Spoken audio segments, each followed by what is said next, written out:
Alors, simplement l'Apocalypse en 90 minutes, deuxième partie. Alors, c'est l'Antéchrist, les origines du dictateur. On comprend, quand on voit dans le premier épître de Jean, chapitre 2, il parle qu'il y a beaucoup d'antichrists. Tous ceux qui renient le Christ et qui renient Dieu sont des antichrists. Mais ici, on parle particulièrement de l'Antéchrist, qui est un personnage qui, à la fin des jours, prend le contrôle de la planète et va aller vouloir s'asseoir dans le temple pour se proclamer lui-même Dieu. Alors, on va voir la suite, et puis ça va nous donner une bonne indication de le pouvoir que cet Antéchrist-là, ce dictateur mondial-là, va avoir. Alors, dans Apocalypse 13, le dragon lui donna sa puissance et son trône et une grande autorité. Fait qu'il va avoir une grande puissance. Le dragon, c'est le diable. Il lui donne toute sa puissance. Fait que c'est l'incarnation du diable dans un homme. Comme Jésus est venu il y a 2000 ans, c'était l'incarnation de Dieu dans un homme, qui était le Christ. Et puis le singe de Dieu, c'est le diable. Il va faire la même chose en envoyant l'Antéchrist à ce moment-là. Et puis il va avoir des belles solutions pour l'humanité. La seule chose, rien qui a rapport avec Dieu et avec le Christ. Toute une question humaine et de religion humanitaire. Et c'est là que ça va être trompeur. Alors, qui est semblable à la bête et qui peut combattre contre elle, c'est personne. Personne est semblable et personne ne peut combattre. C'est pour ça qu'elle va gagner aussi la guerre mondiale. Il lui fut donné de faire la guerre au sein et de les vaincre. Ça, on va voir ça dans le 4e, 5e saut. Qu'est-ce qui nous intéresse maintenant? C'est qu'il lui fut donné autorité sur toute tribu, tout peuple, toute langue et toute nation. Alors, c'est mondial. C'est une dictature. C'est le 8e empire universel, le 8e royaume. Et tous les habitants de la terre l'adoreront, ceux dont le nom n'a pas été écrit dès la fondation du monde dans le livre de vie de l'agneau qui a été immolé. Et si quelqu'un a des oreilles, qu'il entende. Mais qu'est-ce qu'il faut entendre, qu'est-ce qu'il faut comprendre de tout ça? C'est que nous, on aura à choisir à ce moment-là. Est-ce qu'on veut l'adorer? Est-ce qu'on veut recevoir sa marque sur notre front, sur notre main?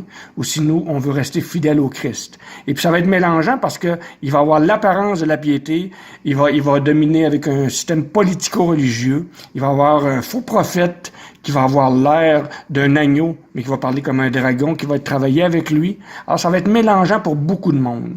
Mais les hommes, les femmes de Dieu, qui se concentrent seulement sur la parole de Dieu comme étant la seule autorité véritable la parole de Dieu, c'est la Bible au complet, qui est le message de Jésus-Christ.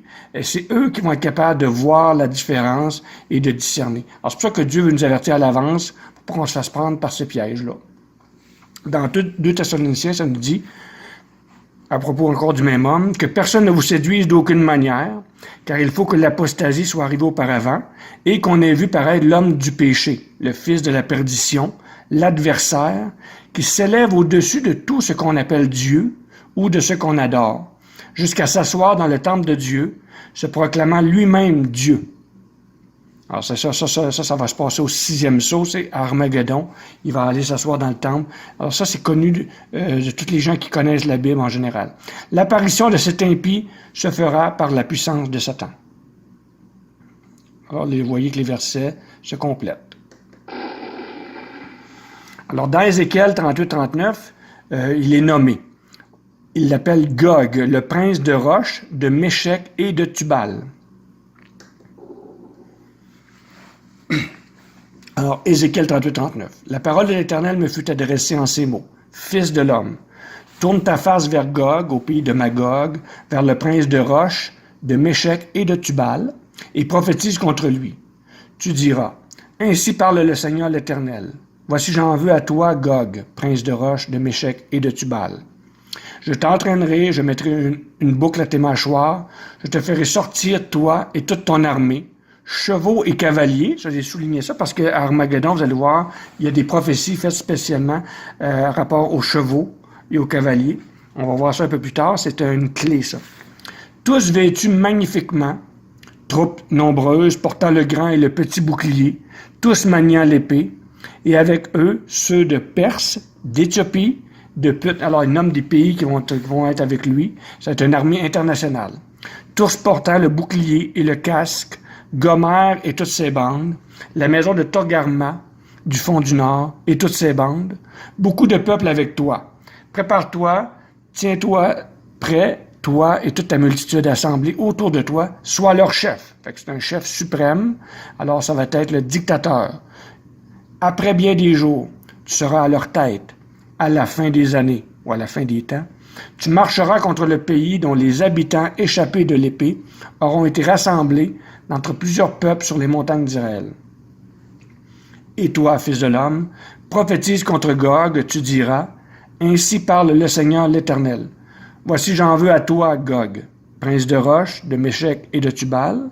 Je t'entraînerai, je te conduirai. Je te ferai monter des extrémités du nord et je t'amènerai sur les montagnes d'Israël. Alors, le roi du nord qu'on avait vu tout à l'heure, c'est le même. Alors, vous voyez que tous les textes s'ajustent ensemble et d'un texte à l'autre, on a de plus en plus de spécifications sur comment se déroule cet événement-là et qui est ce personnage-là.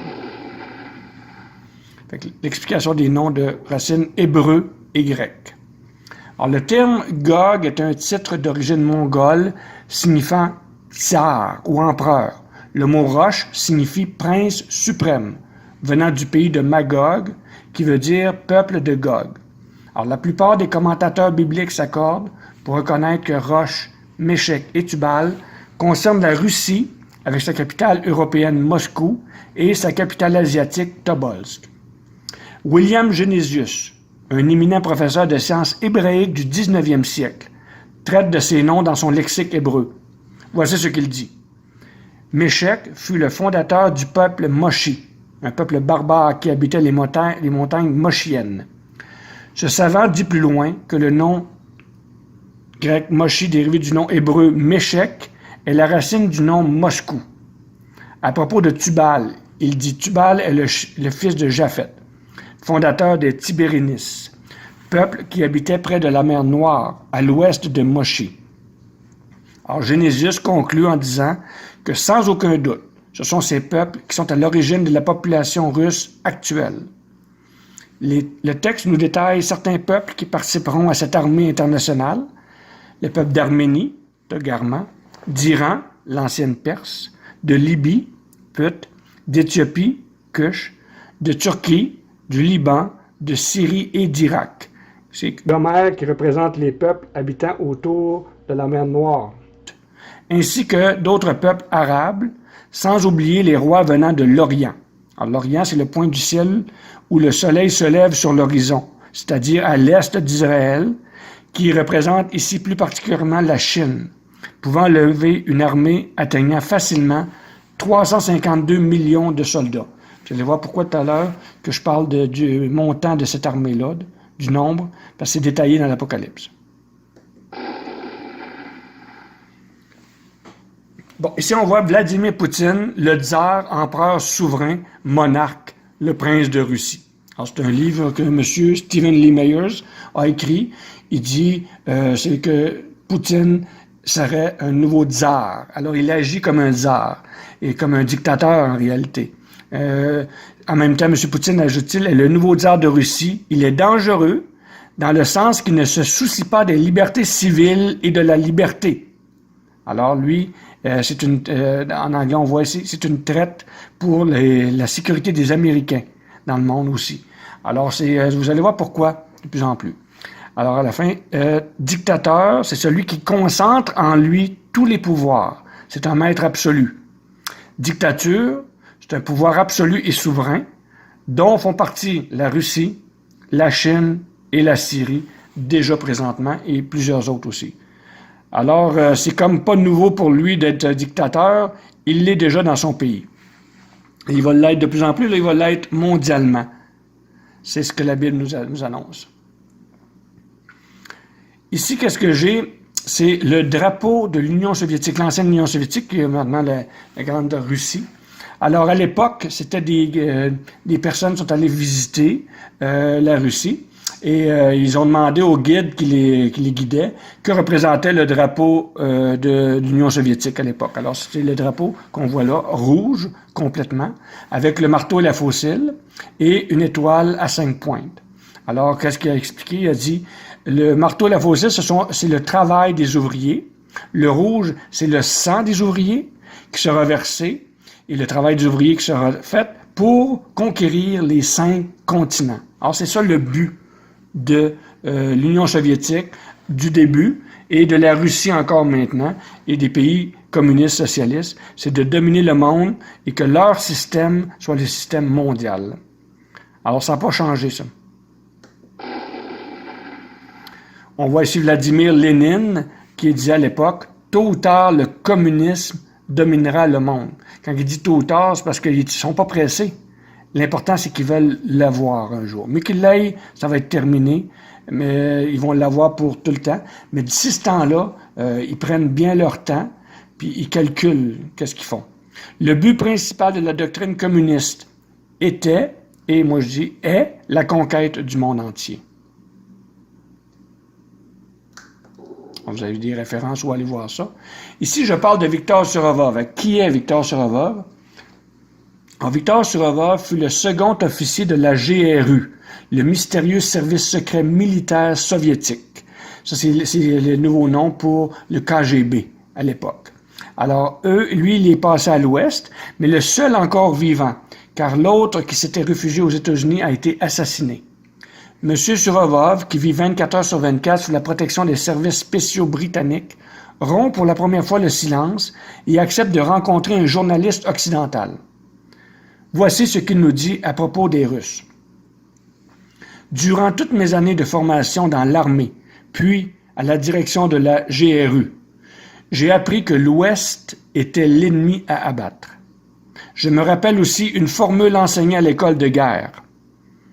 Nous lancerons les propositions de paix les plus spectaculaires et les plus séduisantes, avec à la clé de soi-disant concessions. Les pays capitalistes et décadents coopéreront avec joie à leur propre destruction. Nous les neutraliserons par l'amitié et dès qu'ils se relâcheront, nous les écraserons. Alors ça, c'est ça qui est enseigné à l'école militaire de guerre de la Russie.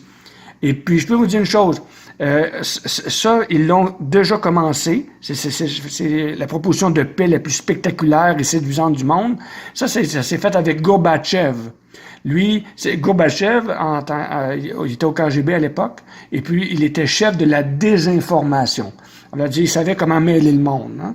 Et puis cette proposition-là de paix, il l'a faite par la glasnost et la perestroïka, qui est l'ouverture sur le marché, l'ouverture des portes, l'ouverture du rideau de fer. Alors ça, ils l'ont fait, et comme il dit, les pays capitalistes ont mis main dans la main pour des traités de paix, de toutes sortes de choses, mais finalement, aujourd'hui, eux sont rendus beaucoup plus forts, ils sont rendus solides, et sont prêts à accomplir la vision du communisme qui est de dominer le monde. Ça, on voit ça, Figaro Magazine, numéro 410, 12 décembre 1987. Voici encore. M. Frunz, de 1885 à 1925, lui-ci, il expliquait qu'est-ce que c'était que le Parti communiste. Il dit, nous sommes le parti de la classe qui marche à la conquête et à la conquête du monde. Alors tout ça pour vous dire que c'est pas pour rien qu'on dit que c'est eux qui vont dominer le monde entier. C'est déjà dans leur plan. Ça fait longtemps qu'ils attendent le bon moment. Et à un moment donné, Dieu va permettre que ça va se faire. Et c'est un jugement sur les États-Unis, sur les pays riches en même temps. Vous l'avez vu tout à l'heure. Et puis Dieu permet ces choses-là parce que c'est son jugement de l'humanité qui est commencé. Et puis il y a une structure dans ce jugement-là. Il y a 7 sauts. Et puis on s'en va vers le 3e saut, qui est l'équilibre social. Alors, l'Apocalypse, l'Antéchrist, 2e partie, l'équilibre social, 3e saut. Alors, quand il ouvrit le 3e saut, j'entendis le 3e être vivant qui disait « Viens ». Je regardai, voici paru un cheval noir. Celui qui le montait tenait une balance dans sa main, l'équilibre social, on va en parler. Et j'entendis au milieu des 4 êtres vivants une voix qui disait « Une mesure de blé pour un denier et 3 mesures d'orge pour un denier. » Ça va être un équilibre commercial. Mais ne fait point de mal à l'huile et au vin. Ça, c'est un autre point de vue que je vais vous expliquer tout de suite après. Ne fait pas de mal à l'huile et au vin. C'est parce que Dieu a son plan là-dedans.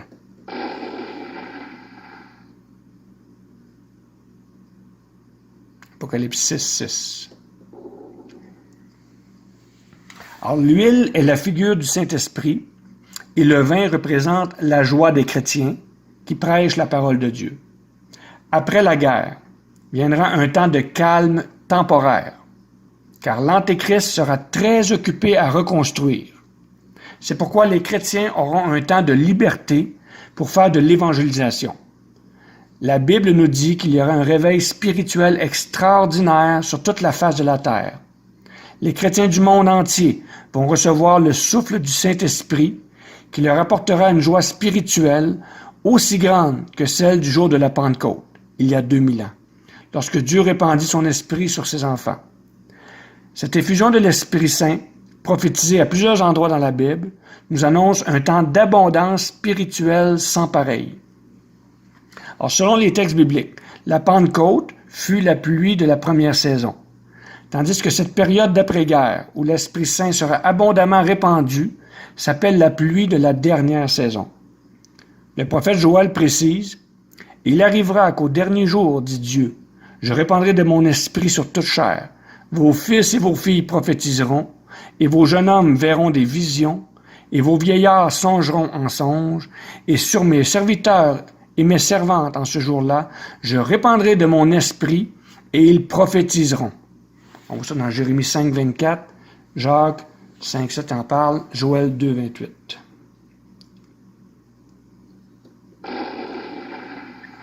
Alors, je vis un cheval noir, celui qui le montait tenait une balance dans sa main. Alors, qu'est-ce que cette balance-là? La balance ou encore rétablir l'équilibre social. Alors, c'est le temps de construction que l'Antéchrist va avoir, là. C'est un délai que nous, on va avoir pour pouvoir prêcher l'Évangile. En attendant, lui va avoir beaucoup de travail et du pain sur la planche pour installer son système. Alors, oui, ici. Imaginez-vous un instant dans quel état sera la planète après une guerre nucléaire. Tout d'abord, le système sera complètement anéanti. Les États-Unis seront très durement touchés et les principales villes américaines détruites. Le Canada ne sera pas non plus épargné. De plus, 40 à 50% des villes de plusieurs pays seront détruites aussi. En fait, partout dans le monde, les peuples auront à subir les conséquences de cette troisième guerre mondiale, car les effets secondaires les atteindront tous. Ainsi, les années qui suivront la guerre seront très douloureuses physiquement et matériellement.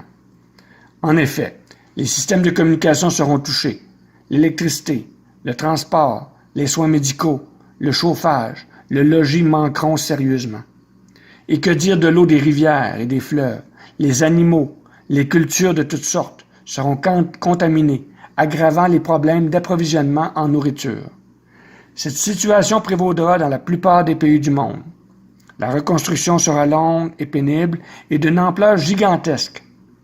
Pendant des mois, il faudra des équipes de chercheurs pour retrouver les survivants et leur apporter l'aide nécessaire, ainsi que d'autres équipes pour retrouver les cadavres, les incinérer, afin d'éviter le plus possible les épidémies.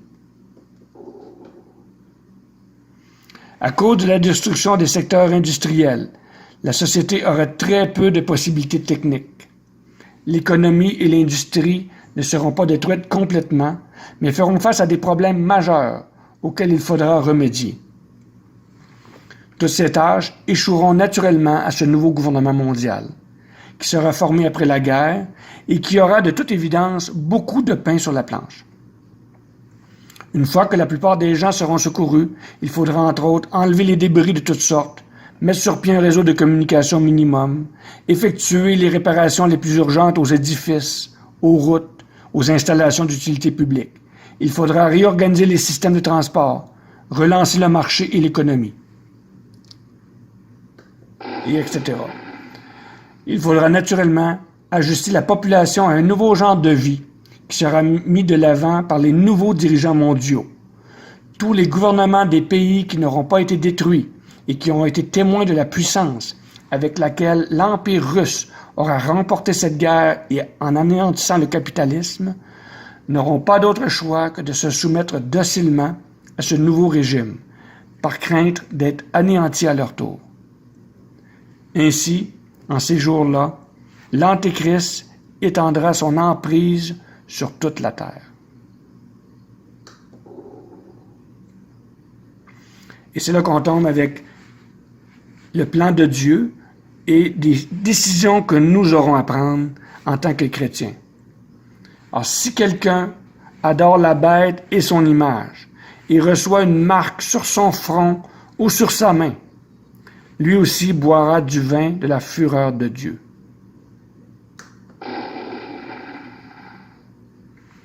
Ce qui nous amène à la troisième partie, quatrième, cinquième saut. Fait que l'Apocalypse, l'Antéchrist, troisième partie.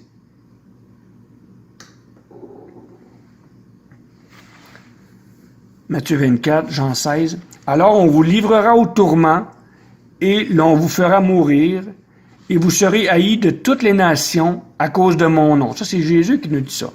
Alors aussi plusieurs succomberont et ils se trahiront, se haïront les uns les autres.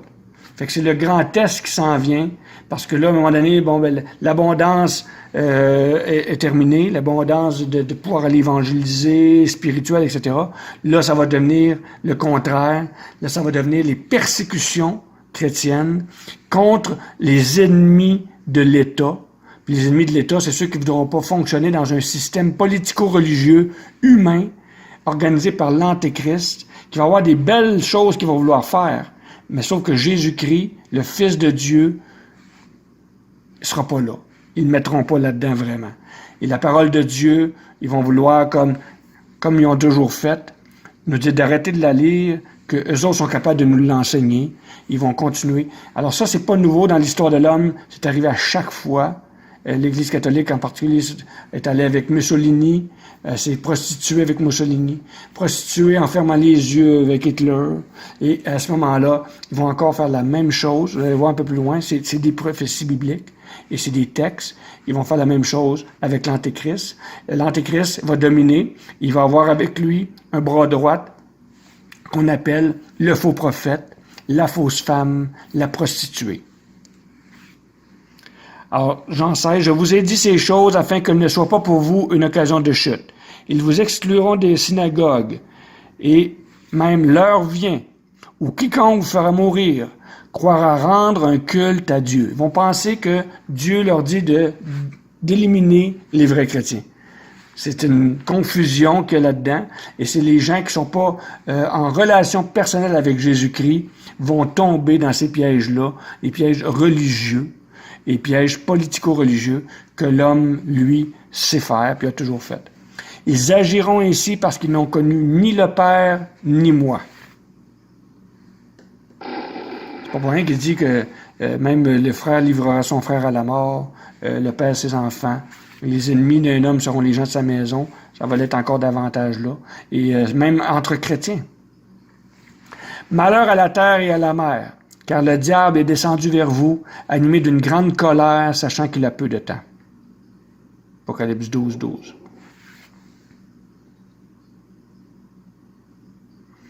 Alors, les jours sont comptés. La période de temps entre les sauts ne peut être tranchée au couteau. Les événements prophétiques des 4e, 5e, 6e et 7e sauts peuvent être très rapprochés les uns des autres. Ils peuvent s'entremêler, mais se dérouleront rapidement. C'est pourquoi dans les jours et les années qui viendront, après la guerre, le dictateur mondial affirmera entre autres sa royauté en prenant le contrôle de Jérusalem, qui est le centre religieux de la terre depuis des millénaires. Il s'approchera du peuple élu en leur promettant son appui et sa protection. Alors c'est l'alliance de 7 ans qui va être faite avec les Juifs. Nous allons voir dans le 4e, 5e saut que les ennemis du système de l'Antéchrist, ainsi que les chrétiens, seront pourchassés et tués. Ici, je parle des vrais chrétiens. La Bible nous fait savoir que durant cette tribulation, les Juifs ne subiront pas de persécution de la part des autorités, car une entente aurait été conclue avec le dictateur. Il confirmera une alliance avec la multitude pour une semaine. À noter ici qu'une semaine prophétique est égale à 7 ans. Étant donné que cette prophétie se déroule en Israël, l'alliance que l'Antéchrist fera avec la multitude concerne principalement le peuple hébreu. Au moment où l'Antéchrist commencera à persécuter les chrétiens, il signera avec la nation juive un pacte de non-agression ou de non-persécution. qui leur garantira la liberté religieuse. Le dictateur mettra les Juifs sous sa protection et va même faciliter la construction de leur temple en Israël, ce qui permettra aux Juifs de pratiquer leur religion traditionnelle comme au temps de Moïse. Alors, il lui fut donné de faire la guerre aux saints et de les vaincre. Alors, les saints, c'est les gens qui se sanctifient et qui veulent obéir à Dieu et à Jésus-Christ seul, qui reconnaissent Jésus-Christ comme étant le chef de l'Église, dans sa parole, par sa parole. Alors, les saints, c'est les gens qui sanctifient leur vie aussi, qui s'éloignent du péché. Alors, le dragon fut irrité contre la femme, et il s'en alla faire la guerre au reste de sa postérité, à ceux qui gardent les commandements de Dieu et qui ont le témoignage de Jésus. OK, Apocalypse 6, 5e sceau. Quand il ouvrit le 5e sceau, je vis sous l'autel les âmes de ceux qui avaient été immolés à cause de la parole de Dieu et à cause du témoignage qu'ils avaient rendu. Fait que les gens vont avoir à rendre témoignage, à prendre position pour leur foi, et ceux qui vont le faire, à ce moment-là, vont être immolés, vont se faire tuer, vont se faire brûler, vont se faire enlever de là, torturer, persécuter. C'est biblique, c'est ça qui s'en vient. Alors ça, Dieu nous avertit d'avance pour qu'on se prépare à l'avance, qu'on se prépare mentalement, physiquement, à persévérer, et puis qu'on sache que ça s'en vient, et puis qu'on voit que ça fait partie des prophéties bibliques, puis il faut l'accepter. Comme les apôtres, à l'époque de Jésus, ont été persécutés, ils sont tous morts en martyrs, parce qu'ils ont voulu rester pour dire que Jésus était vraiment le Christ, le Fils unique de Dieu, qui était vraiment ressuscité des morts. Et puis nous, ça va être pour dire que le Christ, c'est vraiment lui, le seul, unique qu'on veut suivre. Et la parole de Dieu, c'est la seule autorité qu'on veut suivre. Et le Nouveau Testament, la Bible. Ils crièrent d'une voix forte en disant « Jusqu'à quand, Maître saint et véritable, tardes-tu à juger et à tirer vengeance sur notre sang, sur les habitants de la terre? » Une robe blanche fut donnée à chacun d'eux, et il leur fut dit de se tenir en repos quelque temps encore, jusqu'à ce que fût complet le nombre de leurs compagnons de service et de leurs frères qui devaient être mis à mort comme eux. Alors, ils ont été mis à mort. Au 5e, 6e sceau. 4e, 5e sceau. Apocalypse 14, 13. Et j'entendis du ciel une voix qui disait « Écris, heureux dès à présent les morts qui meurent dans le Seigneur. » Oui, vous dit l'Esprit, afin qu'ils se reposent de leurs travaux, car leurs œuvres les suivent. Apocalypse 24, ça parle aussi du même événement, mais d'une autre façon. Et je vis les âmes de ceux qui avaient été décapités à cause du témoignage de Jésus et à cause de la parole de Dieu.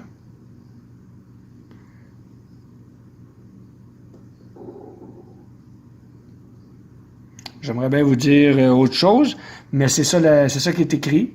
Alors, moi aussi, c'est la même chose pour moi dans ma vie. Je me prépare à persévérer jusqu'à la fin, à travers de toutes circonstances, puis à rester fidèle à la parole de Dieu, puis à suivre Jésus-Christ, et prêcher l'Évangile.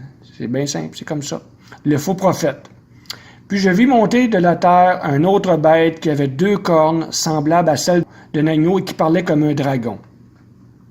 Elle exerçait toute l'autorité de la première bête en sa présence, et elle faisait que la terre et ses habitants adoraient la première bête, qu'elle fit que tous ceux qui n'adoraient pas l'image de la bête fussent tués. Hein, c'est clair. Ceux qui ne veulent pas adorer l'image de la bête, qui ne veulent pas se soumettre à ce système-là, vont se faire tuer. Et elle fit que tous, petits et grands, riches et pauvres, libres et esclaves, hein, tous, c'est mondial, comme on a vu, reçussent une marque sur leur main droite ou sur leur front.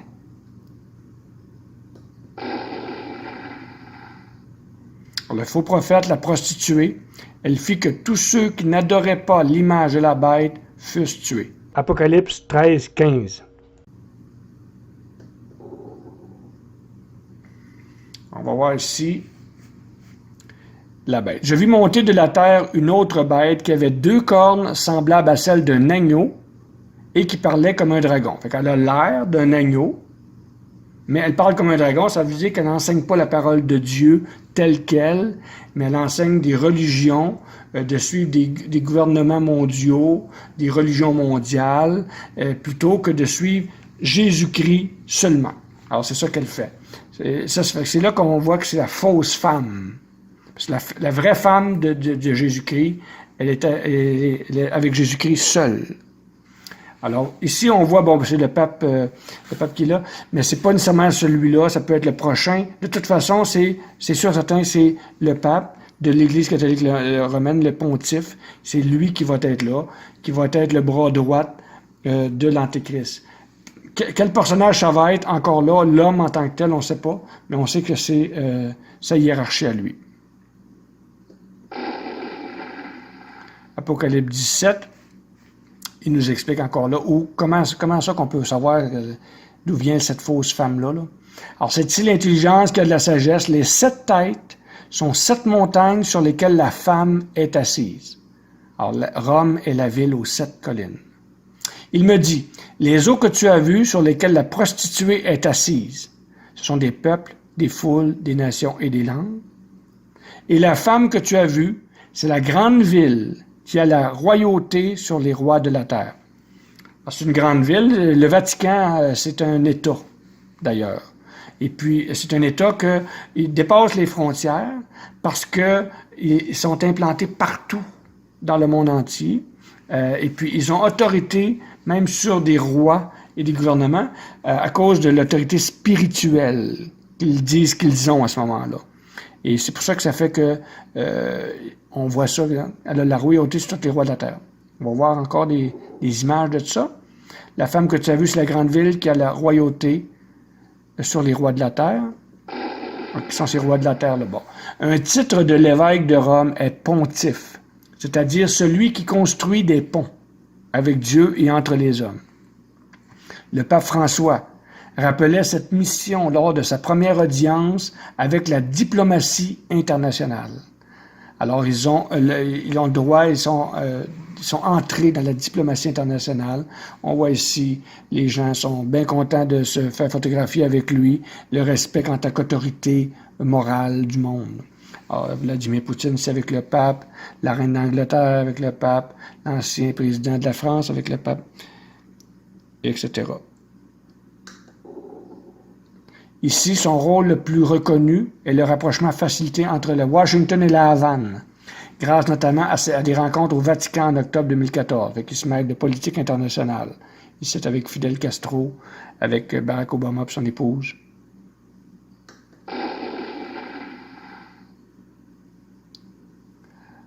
Cette femme était vêtue de pourpre et d'écarlate et parée d'or, de pierres précieuses et de perles.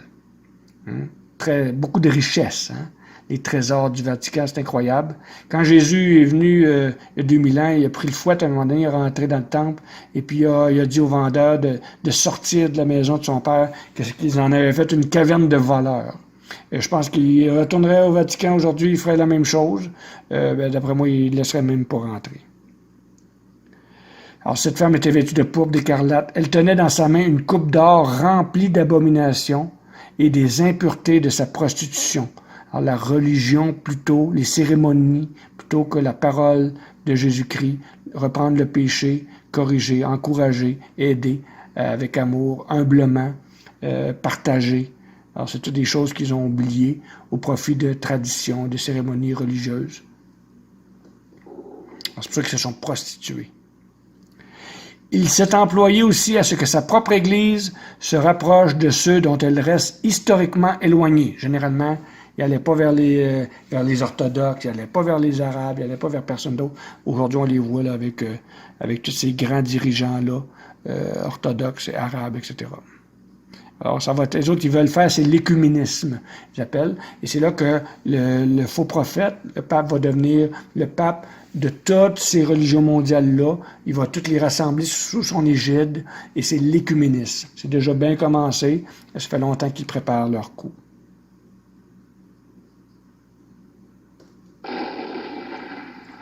Et je vis cette femme, ivre du sang des saints et du sang des témoins de Jésus-Christ.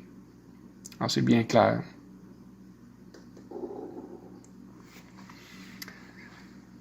Prochain. L'Apocalypse, l'Antéchrist, 4e partie, jugement dans la vallée d'Armageddon, 6e et 7e saut.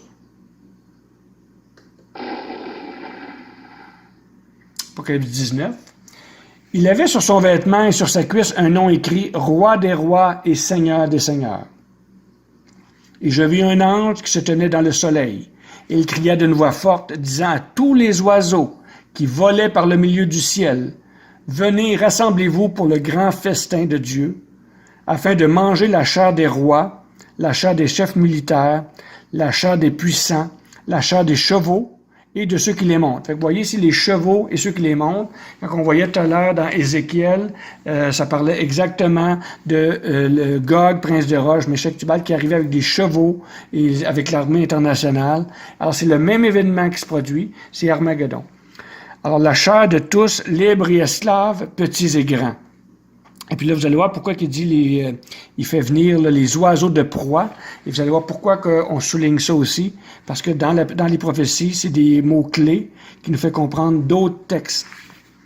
Et je vis la bête et les rois de la terre et leur armée rassemblés pour faire la guerre à celui qui était assis sur le cheval et à son armée. C'est le Christ qui s'en vient. Et la bête fut prise, et avec elle le faux prophète, où on voit les deux personnages ici, qui avait fait devant elle les prodiges par lesquels il avait séduit ceux qui avaient pris la marque de la bête et adoré son image. Alors, il va même faire des prodiges, ça dit qu'il peut faire des miracles, il va faire descendre du feu du ciel, l'antéchrist et le faux prophète. Alors, ça va être vraiment mélangeant pour ceux qui ne sont pas fermes dans la parole de Dieu. Ils furent tous les deux jetés vivants dans l'étang ardent de feu et de soufre. Bonne nouvelle. Et les autres furent tués par l'épée qui sortait de la bouche de celui qui était assis sur le cheval.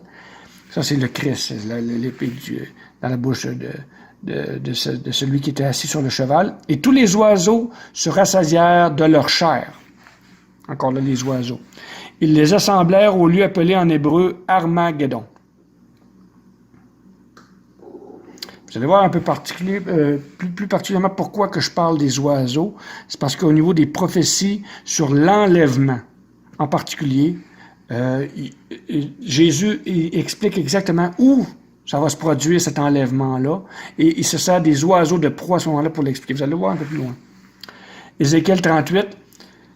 Et toi, Gog, prince de Roche, Russie, de Méchec, Moscou et de Tubal, Tobolsk, tu partiras de ton pays, des extrémités du nord, toi et de nombreux peuples avec toi, tous montés sur des chevaux, une grande multitude, une armée puissante.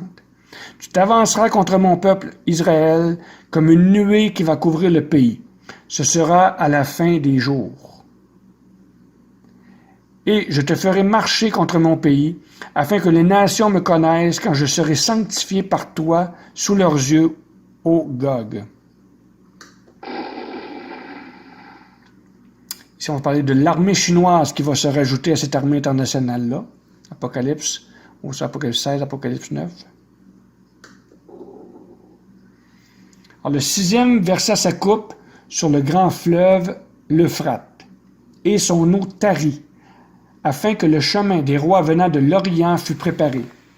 Et je vis sortir de la bouche du dragon, et de la bouche de la bête, et de la bouche du faux prophète, 3 esprits impurs, semblables à des grenouilles, car ce sont des esprits de démons qui font des prodiges et qui vont vers les rois de toute la terre, afin de les rassembler pour le combat du grand jour de Dieu Tout-Puissant. Ils les rassemblèrent dans le lieu appelé en hébreu Armageddon. Et le nombre des armées de la cavalerie était de 2 myriades de myriades. Alors en grec, le mot myriade est égal à 10 000. Le calcul se fait ainsi. 10 000 fois 10 000 égale 100 millions. Qu'il faut multiplier par 2, puisque c'est 2 myriades de myriades, égale à 200 millions de soldats. La Chine a toujours été un ferme allié des Russes et des musulmans contre la nation d'Israël. En 1997, déjà la Chine annonçait qu'il était le seul pays au monde pouvant lever une armée de 352 millions de soldats. Source Wikipédia, on voit ça à droite ici, là, avec Xi Jinping, le président Aujourd'hui, non seulement le président, mais c'est lui le dictateur maintenant là, de la Chine. Et puis les armées qui peuvent lever là, au niveau des hommes, des femmes, etc. Alors, pourquoi on parle de l'Euphrate? C'est parce qu'il dit ici que l'Euphrate va être tari pour que ces armées chinoises-là, qui viennent de l'Orient, puissent entrer en Israël.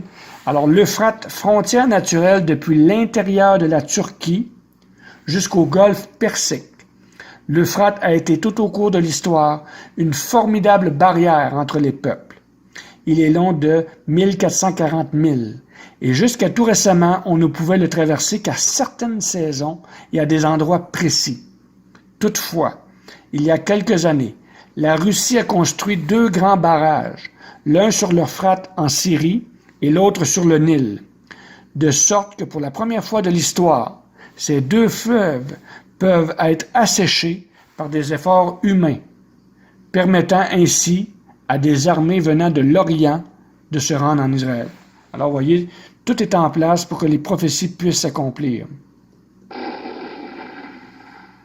J'ai fait une petite carte ici. Alors, on voit dans le nord, le roi du nord, la Russie, Moscou. Israël est ici. Là, la mer Noire, on parlait de ça tout à l'heure, la Turquie, la Syrie, l'Irak, l'Iran. Ici, c'est l'Euphrate, que j'ai fait en bleu. Et, naturellement, la Chine, qui est complètement à l'est. Et puis, ils vont pouvoir emprunter ce chemin ici. Et à cause que ici en Syrie, il y a un barrage, ils vont pouvoir traverser et s'en aller vers Israël, rejoindre l'armée qui va descendre ici avec eux.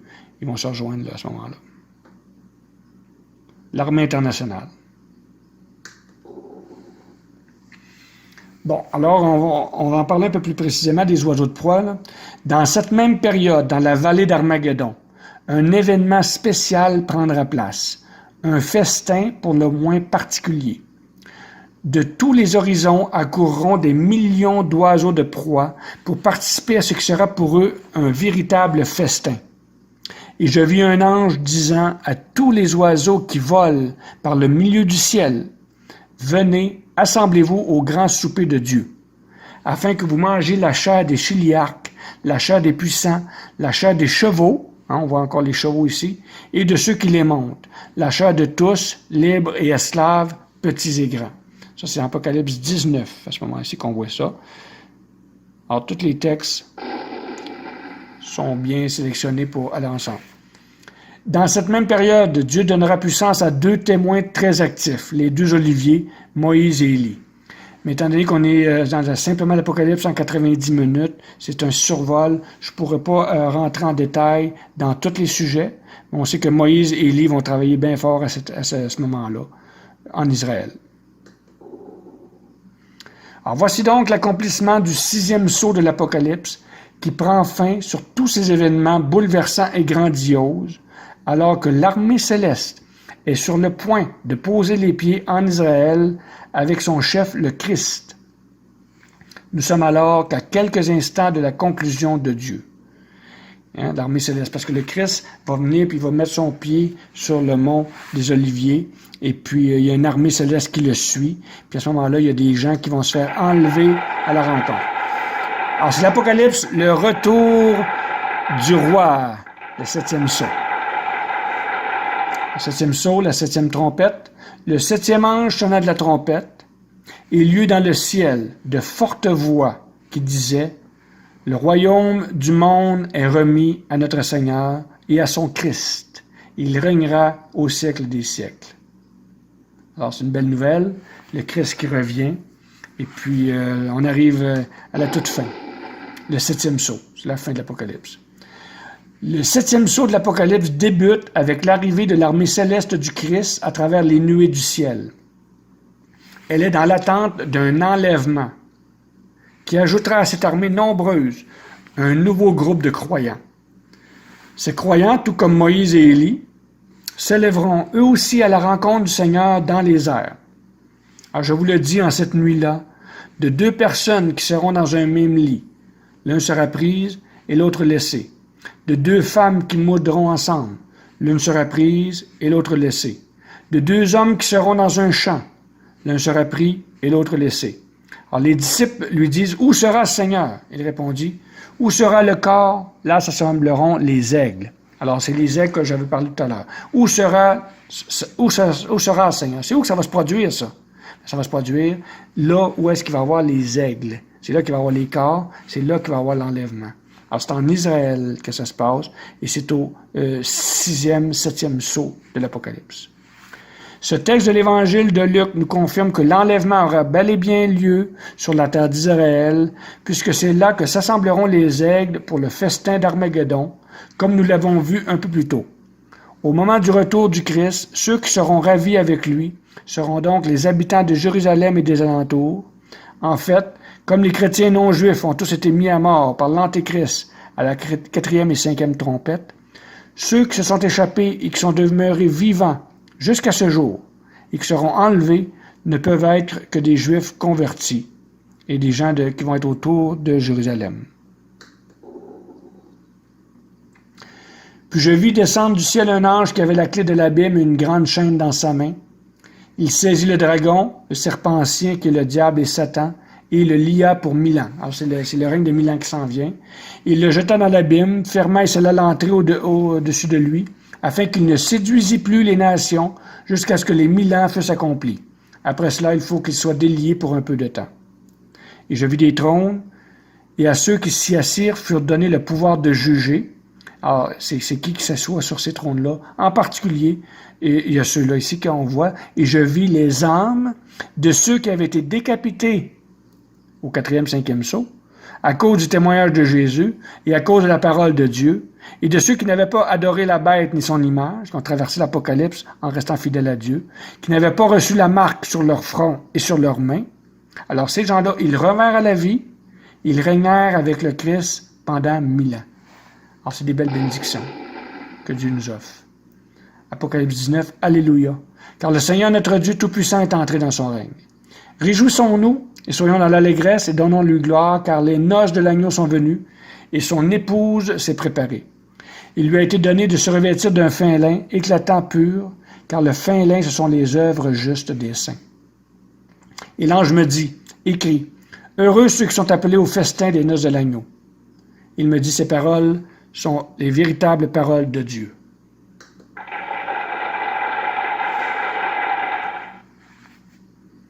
Alors, le règne de 1000 ans, Isaïe 65. Réjouissez-vous plutôt et soyez toujours dans l'allégresse à cause de ce que je vais créer, car je vais créer Jérusalem pour l'allégresse et son peuple pour la joie. Je ferai de Jérusalem mon allégresse et de mon peuple ma joie. On n'y entendra plus le bruit des pleurs et le bruit des cris. Merci Seigneur.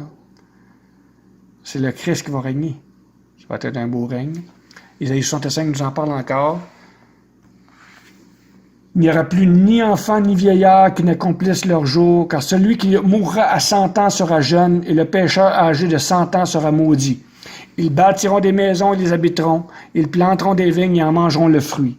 Ils ne bâtiront pas des maisons pour qu'un autre les habite, ils ne planteront pas de vignes pour qu'un autre en mange le fruit, car les jours de mon peuple seront comme les jours des arbres. Et mes élus jouiront de l'œuvre de leurs mains. Ils ne travailleront pas en vain, ils n'auront pas des enfants pour les voir périr. Ils formeront une race bénie de l'Éternel, et leurs enfants seront avec eux. Et quand ils m'invoqueront, je répondrai. Avant qu'ils n'aient cessé de parler, j'exaucerai. Le loup et l'agneau paîtront ensemble. Le lion, comme le bœuf, mangera de la paille, et le serpent aura la poussière pour nourriture. Il ne se fera ni tort ni dommage sur toute ma montagne sainte, dit l'Éternel. Isaïe 2, 2, 4 encore. Il arrivera à la fin des jours que la montagne de la maison de l'Éternel sera fondée sur les sommets des montagnes, qu'elle s'élèvera par-dessus les collines, que toutes les nations y afflueront. Des peuples s'y rendront en foule et diront, venez, montons à la montagne de l'Éternel, à la maison du Dieu de Jacob, afin qu'il nous enseigne ses voies et que nous marchions dans ses sentiers. Car de Sion sortira la loi et de Jérusalem la parole de l'Éternel. Il y a même la nouvelle Jérusalem qui va descendre d'en haut, qui va descendre dans ce coin-là, à Jérusalem, pour le règne de 1000 ans. Il jugera au milieu des nations, prononcera le droit à beaucoup de peuples. Et puis ça ici, je l'ai mis en rouge, il y a une raison. Et de leur épée, ils forgeront des socs et de leur lance des serpes. Une nation ne tirera plus l'épée contre une autre nation et l'on n'apprendra plus la guerre. Alors, parce que ce verset-là, c'est le verset qu'on retrouve comme socle aux Nations Unies. Alors, eux, ils avaient mis ce verset-là comme étant un verset pour, comme genre qu'est-ce que c'est qui est leur but principal? C'est d'enlever la guerre, que les gens arrêtent de chicaner de nation en nation. Alors, naturellement, les Nations Unies n'auront jamais réussi à faire ça. Hein, il y a toujours eu des guerres, puis il va y en avoir encore jusqu'à la Troisième Guerre mondiale qui s'en vient. Et par la suite. Alors, mais par contre, le Christ, lui, c'est le seul qui va vraiment pouvoir faire que ce verset-là va s'accomplir. Ça va s'accomplir au règne de 1000 ans. Merci Seigneur. Comme conclusion, je peux vous dire, le Seigneur ne tarde pas dans l'accomplissement de sa promesse, comme quelques-uns estiment qu'il y a du retardement, mais il est patient envers vous, ne voulant pas qu'aucun périsse, mais que tous viennent à la repentance. Alors, c'est ça le but de l'Apocalypse. C'est pour ça que l'Apocalypse a été écrit, pour qu'on le sache, qu'on voit ça s'en venir, qu'on se prépare, qu'on se repente, qu'on se tourne vers Dieu, qu'on obéisse à la parole de Dieu seul, qu'on suive le Christ, qu'on ait une relation personnelle avec Jésus-Christ. Et à ce moment-là, il nous pardonne nos péchés par le sang qu'il a versé sur la croix. Et c'est le seul chemin. C'est Jésus-Christ. Jésus est le chemin, la vérité et la vie. Il n'y a aucune religion qui peut faire ça, aucun gouvernement, aucune politique internationale. C'est le Christ. Alors, c'est le chemin, c'est la repentance. C'est la clé. En terminant, Hébreux 12, 14, nous savons que sans la sainteté, nul ne verra le Seigneur. Alors, c'est un appel à chacun de nous dans nos vies de nous sanctifier, s'éloigner du péché, d'être des hommes, des femmes de Dieu, d'être zélés pour le bien, de ne pas mettre notre cœur dans le matériel, dans les choses humaines. On en a besoin, c'est correct, mais on met beaucoup trop d'importance là-dessus, pas assez d'importance pour être riche spirituellement, pour être des gens qui marchent dans la sainteté devant Dieu. Apocalypse 22, 11. Que celui qui est injuste, ça c'est très difficile, c'est une parole dure, c'est une parole qui conclut vraiment l'Apocalypse. Que celui qui est injuste soit encore injuste. Que celui qui est souillé se souille encore. C'est libre, on est libre. C'est terminé. Dieu juge, il va demander à chacun, il va rendre à chacun ses œuvres. Alors on a un choix à faire. Que le juste pratique encore la justice. Pourquoi? Parce que c'est de plus en plus, toujours, jusqu'à la fin. C'est pas quelque chose qu'on fait une fois puis c'est réglé. La sanctification, c'est toute notre vie. Et que celui qui est saint se sanctifie encore. C'est une continuité. Alors, c'est ça l'appel qui nous est fait. Merci beaucoup.